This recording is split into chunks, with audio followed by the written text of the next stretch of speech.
नमस्कार दोस्तों।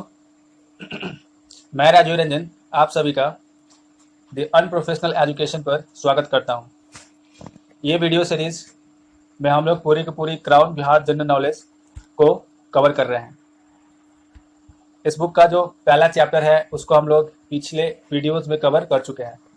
तो अगर आपने अब तक पिछला जो चैप्टर है उसको नहीं पढ़ा है तो ऊपर के आई बटन पर क्लिक कर करके आप उस चैप्टर को पढ़ सकते हैं। देखिए, बिहार जनरल नॉलेज जो क्राउन पब्लिकेशन की बुक है वो बीपीएससी या फिर बिहार रिलेटेड कोई भी एग्जाम अगर आप प्रिपेयर कर रहे हैं तो उसके लिए काफ़ी इंपॉर्टेंट बुक हो जाता है, क्योंकि इसमें सारे सब्जेक्ट्स हिस्ट्री से लेकर के politics, geography, economics, art and culture, ये सारी चीज़ें काफ़ी डिटेल में कवर की गई है।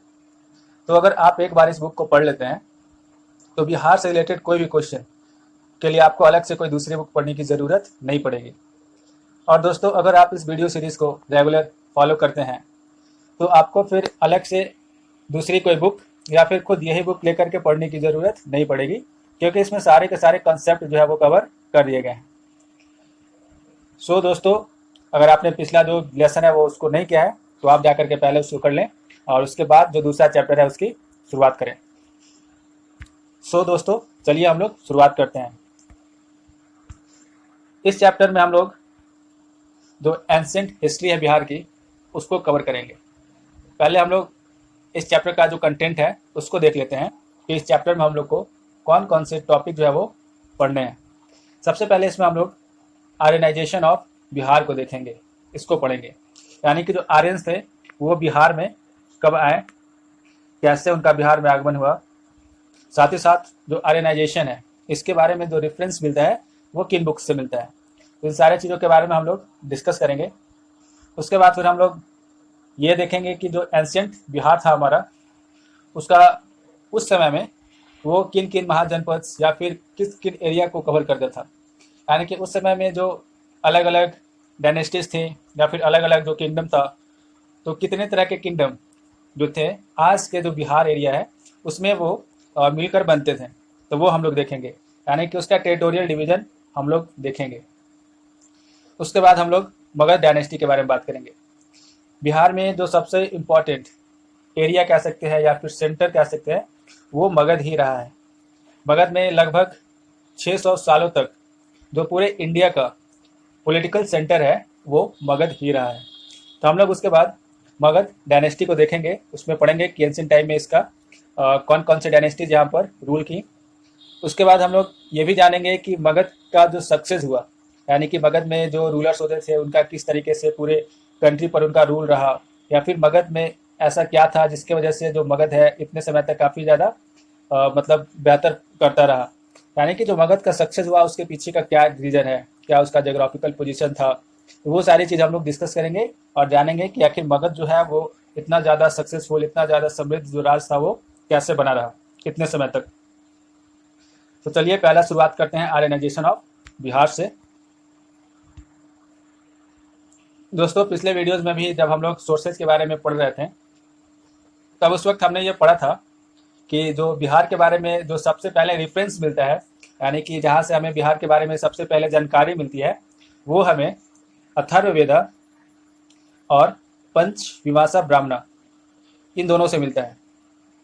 लेकिन साथ में हम लोगों ने यह भी डिस्कस किया था कि इनडायरेक्ट तौर पर ही सही, लेकिन बिहार के बारे में हमें जो जानकारी है वो कहीं ना कहीं ऋग्वेद से भी मिलती है।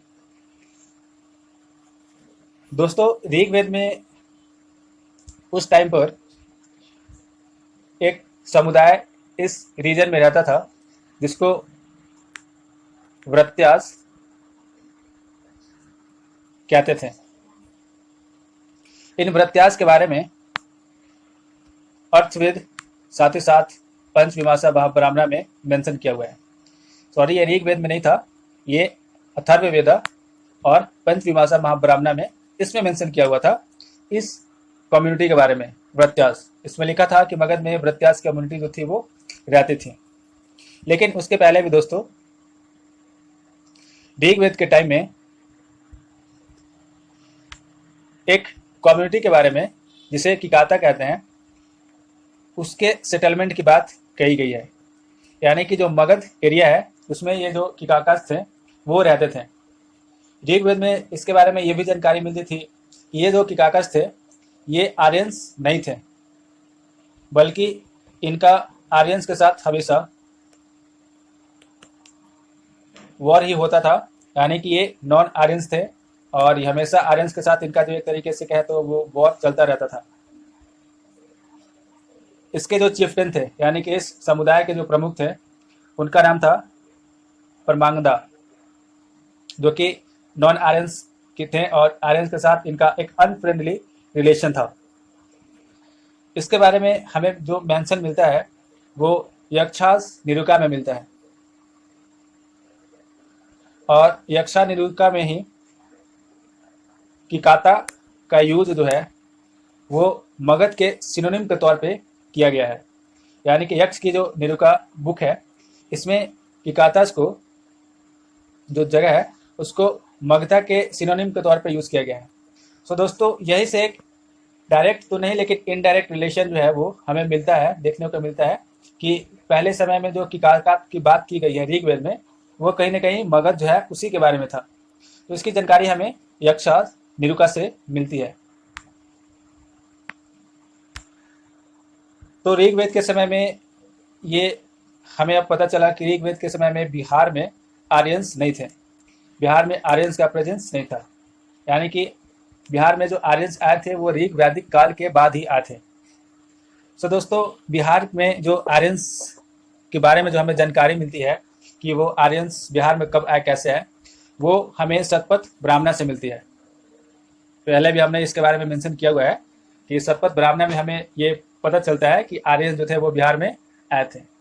शतपथ ब्राह्मण में एक स्टोरी के बारे में जिक्र की गई है, वो स्टोरी है विदेगा मथावा। स्टोरी इंपॉर्टेंट है दोस्तों, इसको ध्यान में रखिएगा। इस स्टोरी की बात की गई है विदेगा मथावा की और इस स्टोरी में ये पूरा का पूरा जिक्र मिलता है कि आर्यंस बिहार में कैसे हैं। चलिए इस स्टोरी को हम लोग जरा देखते हैं। इस स्टोरी के अकॉर्डिंग जो आर्यंस थे वो पहले सरस्वती नदी के किनारे जो थे वो आकर के बसे थे, जो कि हमारा ईस्टर्न पंजाब एरिया में जो है वो था, यानी कि अभी का जो पंजाब है, हरियाणा है, दिल्ली है, वहाँ कह सकते हैं। तो आर्यंस पहले वहीं पर आकर के बसे हुए थे नॉर्दर्न पार्ट में। तो वहाँ से क्या हुआ कि जो आर्यंस थे उनका एक आप कह सकते हैं एक तरीके का जो रिचुअल्स था, एक तरीके की जो पूजा थी वो करते थे और उस पूजा में वो लोग सैक्रिफिशियल फायर को लेकर के अपने एरिया में वो पूरा का पूरा जो है वो घुमाते थे। आप इसको रिलेट कर सकते हैं बाहुबली जो फिल्म थी उससे। बाहुबली 2 में भी आपको ऐसे ही एक रिचुअल दिखाया गया है जिसमें कि जो वहाँ की क्वीन थी वो अपने सर पर एक होली फायर लेकर के अपने राज्य में घूमती है, यानी कि उसको घूमना होता है और बिना रुके। तो वैसा ही कुछ रिचुअल यहाँ भी है। इसमें जो पृष्ठ थे गौतम रहुगुना, उन्होंने सैक्रिफिशियल फायर के साथ जो है वो चलना शुरू किया। ये एक्चुअली पृष्ठ है तो वो पूजा कराएंगे, ठीक है। सैक्रिफिशियल फायर जो है कोई और लेके चलेगा, हो सकता है कि वहाँ की जो राजा थे वो लेकर चले या फिर जो हो सकता है कि क्वीन हो, इसके बारे में कुछ मेंशन नहीं है। लेकिन सैक्रिफिशियल फायर लेकर के वो लोग वहाँ से चलते हैं और अपने पूरे रीजन में उसको लेकर के जाते हैं। तो जब वो बिहार के नज़दीक पहुँचे तो वहाँ पर एक रिवर के बारे में मेंशन किया गया है, सदा नीरा रिवर। दोस्तों ये जो सदा नीरा रिवर है उस समय की, ये आज की जो घग्घर रिवर है उसके बारे में है। आज की जो घग्घर रिवर है उसके बारे में है, ठीक है। यानी कि सदा नीरा है वो घग्घर रिवर ही है। तो जैसे वो घग्घर रिवर के पास पहुँचे तो जो सैक्रिफिशियल फायर है उसने आगे जाने से मना कर दिया। वो बोला कि वो आगे इस नदी को पार नहीं कर सकता है।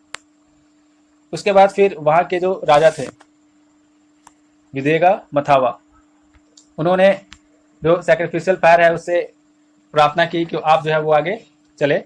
उन्होंने उससे प्रार्थना किया, तब जाकर के जो अग्नि है, जो फायर है, उसने माधवा की जो है वो बात मानी और सदा नीरा जो रिवर है उसको क्रॉस किया। बाद में उसी जगह पर जो है वो लोग बसते चले गए, यानी कि वहाँ पर सेटलमेंट हो गया और फिर उस नदी के जो कोस्ट है वहाँ पर ईस्टर्न कोस्ट में एक कम्युनिटी जो है वो धीरे धीरे वहाँ पर बसनी शुरू हो गई। तो चूंकि जो विदेहा मधावा थे, विदेवा ऑफ मधावा, इन्हीं के नाम पर जो रीजन था जहां पर ये सेटलमेंट बसा, उस रीजन का नाम जो है विदेहा रख दिया गया।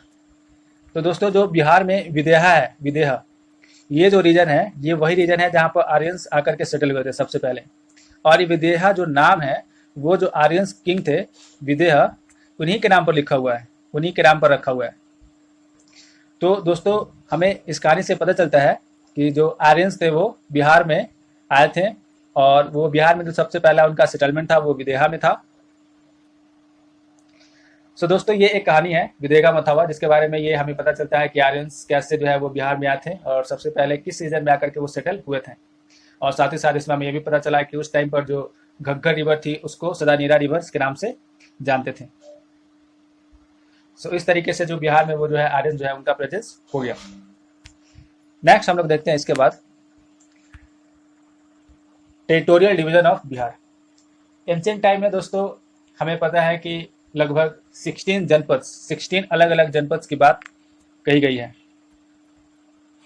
जनपद की बात कही गई है, जिसकी जानकारी हमें अंगुतर निकाय से मिलती है। अंगुतर निकाय जो कि एक बौद्धिस्ट बुक है, वहां से हमें मिलती है, पता चलती है कि जो उस टाइम पे जो एंशिएंट टाइम में था वो पूरा इंडिया जो है वो 16 जनपद में बटा हुआ था। उन्हीं 16 जनपद में से 3 जनपद जो है वो आज का जो बिहार है उसको बांटते हैं। वो 3 जनपद कौन कौन से हैं? एक है मगध, दूसरा है अंग, तीसरा है वैशाली। दोस्तों विदेहा जो है उसको एक अलग जनपद के तौर पे अंगुतर निकाय में मेंशन नहीं किया गया है, विदेहा को वैशाली का ही पार्ट बताया गया है। तो विदेहा जो है ये 16 जनपदों में से नहीं आता है, लेकिन इसमें अलग से लिखने का रीज़न है क्योंकि विदेहा जो है इम्पॉर्टेंट एरिया था। विदेहा स्टार्टिंग में एक इंडिपेंडेंट किंगडम था, लेकिन बाद में जब यहाँ के जो जनक होते थे, राजा होते थे, जब उनकी जो डायनेस्टी थी वो ख़त्म हो गई, तब ये पूरा का पूरा विदेहा जो किंगडम था वो वैशाली में मर्ज हो गया था। शायद यही रीज़न है कि जो अंगुतर निकाय में विदेहा को एक अलग से जो जनपद है वो नहीं दिखलाया गया है, बल्कि इसको वैशाली के साथ मर्ज करके दिखलाया गया है। तो ये 4 रीजन्स हैं, विदेहा है, वैशाली है, अंगा है और मगध है। हम लोग देखते हैं बिहार में इनका पोजीशन कहाँ कहाँ पर है। ये महाजनपद जो था उसके बारे में पूरा का पूरा फिगर है, हम लोग देखते हैं इस मैप को। दोस्तों आप लोग यहाँ पर देख सकते हैं इस रीजन में ये है हमारा बिहार, इस रीजन में बिहार पड़ता है। इसको तो यहाँ पर आप देख सकते हैं अंगा है, अंग प्रदेश, ये है मगध, ऊपर में ही है वैशाली जहाँ पर कि जो विदेहा है वो भी आता है। तो ये 3 रीजन है जहाँ पर ये पूरा का पूरा हमारा आज का बिहार है। इसके अलावा भी बाकी जो जगह है आप देख सकते हैं, जैसे कि यहाँ पर कुशल है, मल्ल है, उसके अलावा पंचाल है, उसके इधर में आप देखिएगा तो आपको मिल जाएगा कुरु है, मत्स्य है, सूरसेना है। देखिए दोस्तों ये सारे जो महाजनपद से इनके बारे में आपको अगर आप महाभारत देखें तो इन सारे जनपद के बारे में आपको महाभारत में मेंशन मिलेगा, क्योंकि जो कौरव थे वो कुरु प्रदेश के थे। उसके अलावा जो पांचाली जो थी वो पंचाल की थी, इसलिए उसका नाम भी पंचाली था। जो द्रौपदी है, सो दोस्तों ये सारी चीज़ें आपको जो है वो महाभारत में मेंशन किया हुआ है, आपको वहाँ पर दिख जाएगा। चलिए हम लोग नेक्स्ट देखते हैं। तो बात करते हैं विदेहा की। विदेहा जो है गंगा के नॉर्दर्न साइड में लोकेटेड है ऊपर में, और यहाँ के जो डायनेस्टी थी वो इक्ष्वाकुस सन नीमी विदेहा के डिसेंडेंट्स थे। जो नीमी विदेहा थे उनके डिसेंडेंट ही इस डायनेस्टी को लगातार आगे बढ़ा करके लेकर के आए हैं। मिथिजनका जो कि नीमी विदेहा के बेटे थे, पुत्र थे, इन्हीं के नाम पर जो मिथिला है उसका नाम पड़ा। मिथिला जो है विदेहा की कैपिटल थी, विदेहा की कैपिटल थी मिथिला। तो इन्हीं के नाम पर जो मिथि जनका थे, आगे आने वाले जो सारे राजा थे यहाँ के उनको जनक बोला जाने लगा। तो विदेहा में जब भी अगर जनक की बात की जाए तो वो वहाँ के लिए यूज होने वाला एक शब्द है, उनके लिए एक यूज होने वाला एक एडजेक्टिव आप कह सकते हैं। तो मिथिला जनका के नाम पर ही वहाँ पर जनक जो है वो बोला जाने लगा। हम लोग बात करते हैं कुछ इंपॉर्टेंट जो यहाँ पे किंग थे उनके बारे में। जो 23वें जनक थे उनका नाम था सिरध्वजा जनका। और ये जो थे सीता के पिता थे, जो माता सीता थी जिनका जिक्र हमें रामायण में मिलता है, और भगवान राम की जो है हमें मेंशन मिलता है रामायण में। तो उनके जो पिता थे वो इसी विदेहा के ही राजा थे, और उनका नाम था सिरध्वजा जनका। वो विदेहा के 23rd जनक थे, यानी कि 23वें राजा थे। माता सीता का जो विवाह हुआ था हम सबको पता है कि भगवान राम से हुआ था। विदेहा में जो टोटल जनक हुए हैं वो 54 जनक हुए हैं, यानी कि 54 राजा जो थे वो विदेहा में हुए हैं। विदेहा में जो माता सीता थी उनको वैदेही भी इसीलिए बोला जाता था क्योंकि वो विदेहा से बिलोंग करती थी, इसलिए कभी कभी उनका जो नाम है वो वैदेही भी बोला जाता है, मेंशन जो है वो मिलता है। जब ये जो जनक थे इनकी डायनेस्टी जो थी वहाँ पर ख़त्म हो गई, यानी कि जो मोनार्की था वो ख़त्म हो गया, तब उसके बाद ये जो मोनार्की था वो रिपब्लिक से रिप्लेस हो गया, यानी कि वहाँ से अब मोनार्की ना रह करके वहाँ पर रिपब्लिक का इस्टेब्लिशमेंट हो गया। और ये पूरा का पूरा जो विदेहा किंगडम है वो वर्जियन कॉन्फेडरेसी में मर्ज हो गया। तो शायद इसलिए दोस्तों जो है वो विदेहा को एक अलग जनपद के तौर पर नहीं दिखाया जाता है, बल्कि इसे वर्जी जो है इसी में मर्ज किया हुआ दिखाया जाता है, जो वर्जी कॉन्फेडरेशन है। वर्जी यानी कि जो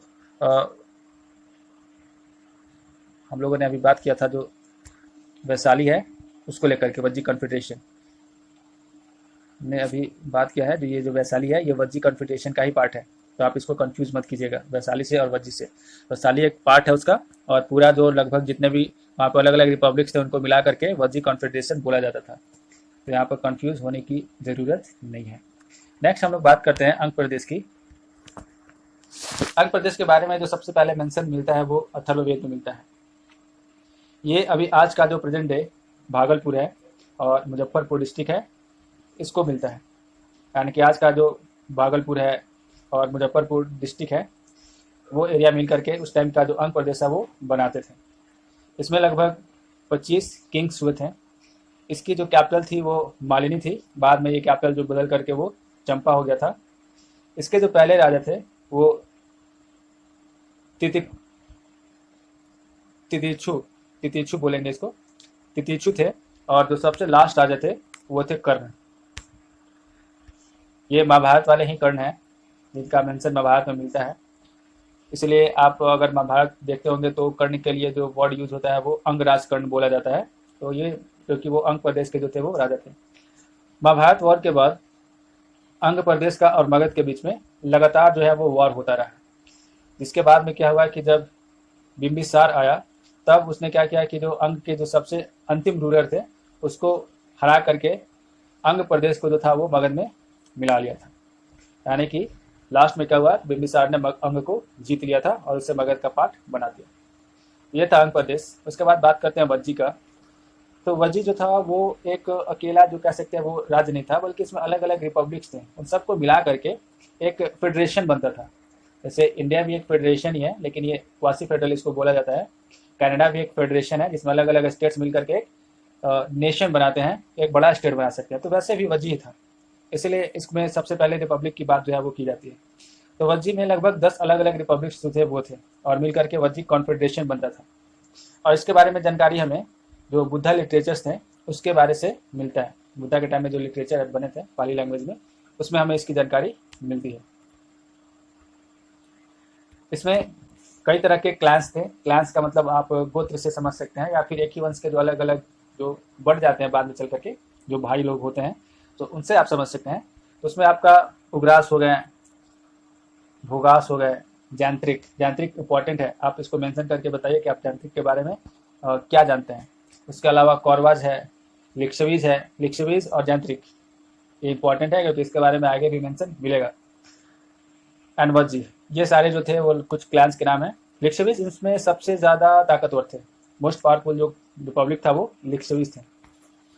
अभी के टाइम में ये जो पूरा का पूरा कॉन्फेडरेशन है वो वैशाली और मुजफ्फरपुर को दिखलाते हैं, यानी कि वैशाली और मुजफ्फरपुर को मिला दिया जाए तो पूरा का पूरा जो वज्जी कॉन्फेडरेशन है वो आपको देखने को मिल जाएगा, यानी कि वो एरिया पूरा का पूरा वो कंप्राइज करेगा। ये जो रिपब्लिक है इसको भी जो है डिस्ट्रॉय किया था मगध के रूलर अजातशत्रु ने। मगध के रूलर अजातशत्रु ने इसके ऊपर अटैक करके इसको अपने राज्य में मिला लिया था। और उसके बाद फिर जो वजी रिपब्लिक था वो पूरी तरीके से ख़त्म हो गया था। बाद में फिर वापस से ये रिवाइव हुआ था, इसके बारे में हम लोग आगे बात करेंगे, क्योंकि वजी कन्फेडरेशन दोबारा से एक बार रिवाइव हुआ था, एक बार जब ये मगध में मिल गया था उसके बाद। सो दोस्तों, ये था एंशिएंट बिहार के बारे में, जिसमें हम लोगों ने आर्यनाइजेशन पढ़ा, और साथ ही साथ ये देखा कि उस समय जो टेरिटोरियल डिवीजन था वो अलग अलग कितने तरह के थे, और कौन कौन से उस समय के जो किंगडम थे वो मिलाकर के आज का जो प्रेजेंट बिहार है उसको बनाते हैं। नेक्स्ट वीडियो में हम लोग बात करेंगे मगध के बारे में, और मगध के जो अलग अलग रूलर्स रहे हैं उनके बारे में भी। तो दोस्तों, आप इस वीडियो को अगर आपको अच्छा लगा तो आप इस वीडियो को लाइक कीजिए।